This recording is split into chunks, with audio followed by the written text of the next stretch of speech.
Hello అండి, welcome back to our channel GSR vlogs and recipes. ఈ వీడియోని కనుక మీరు ఫస్ట్ టైం చూస్తున్నట్లయితే ఛానల్ని సబ్స్క్రైబ్ చేసి అలాగే వీడియోని లైక్ చేసి అయితే చూడండి. ఈరోజైతే నేను ఒక మంచి వంకాయ రెసిపీ అయితే తీసుకొని వచ్చేసాను.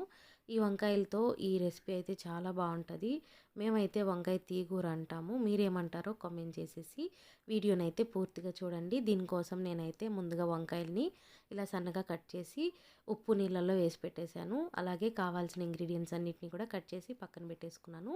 ఇప్పుడైతే కూర వండడానికి ఒక దబ్ర పెట్టేసుకొని అందులో అయితే నూనె, ఆవాలు, పచ్చిమిర్చి, కరివేపాకు, తెల్లగడ్డలు, ఎర్రగడ్డలు వేసుకొని వాటిని అయితే కొంచెం సేపు ఫ్రై చేసుకోవాలి. అవి కొద్దిగా ఫ్రై అయిన తర్వాత టమాటాలు అయితే వేసేసుకొని అందులో కొద్దిగా ఉప్పు, పసుపు వేసుకొని ఫ్రై చేసుకోవాలి. చాలా త్వరగా మగ్గిపోతాయి. కాసేపు అలా మూత పెట్టేసుకున్నారంటే ఇలాగైతే మనకి టొమాటోలు బాగా మగ్గిపోయాయి కదా. ఇప్పుడైతే వంకాయలు ముందుగా కట్ చేసి పెట్టుకున్నాం కదా, వాటిని అయితే వేసేసుకొని ఒకసారి అయితే మంచిగా కలిపేసుకోవాలి. మీలో ఎంతమందికి వంకాయలు అంటే ఫేవరెట్ కామెంట్ చేసేయండి. నాకైతే వంకాయలు అంటే చాలా చాలా ఇష్టం, కానీ కొన్ని కారణాల వల్ల చాలా రోజులు అలా ఆపేస్తున్నాను.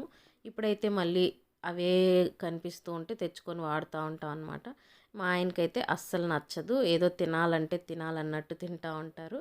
ఇంకా మనం వంకాయల ముక్కలు అయితే వేసేసుకొని ఇలా మంచిగా కలిపేసుకోవాలి.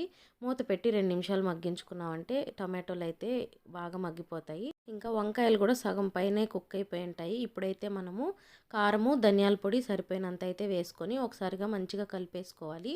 ఆ కారం అంతా వంకాయలకి ఎలా పట్టే వరకు అయితే కలుపుకొని ఒక 2-3 మినిట్స్ అయితే మూత పెట్టేసుకొని కుక్ చేసుకున్నారంటే అందులో ఉన్న పచ్చివాసన అంతా పోతుంది. ఇలా అయితే ఉడికే వరకు ఉడికించుకోవాలి. చాలా చాలా బాగుంటుంది వంకాయ తీగూర అయితే, నాకైతే చాలా ఇష్టం. మీరు కనుక ఇలా ట్రై చేయకపోతే ఒకసారి తప్పకుండా ట్రై చేయండి.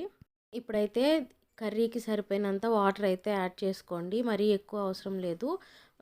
కొంచెం థిక్గా ఉంటేనే గ్రేవీ టేస్టీగా ఉంటుంది.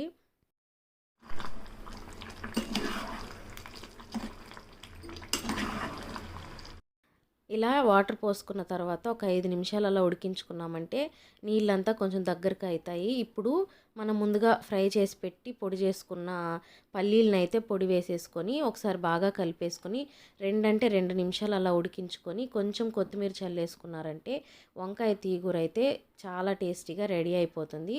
తప్పకుండా ఒక్కసారి రెసిపీ అయితే ట్రై చేయండి. మీ వైపు ఇలా చేసుకుంటారో లేదో కూడా నాకు కామెంట్ చేసేసి ఈ వీడియో కనుక మీకు నచ్చినట్లయితే please do like, share, comment and subscribe to my channel. Simple and easy recipes కోసం అయితే నా ఛానల్ని సబ్స్క్రైబ్ చేసుకొని సపోర్ట్ చేయండి. Thank you for watching.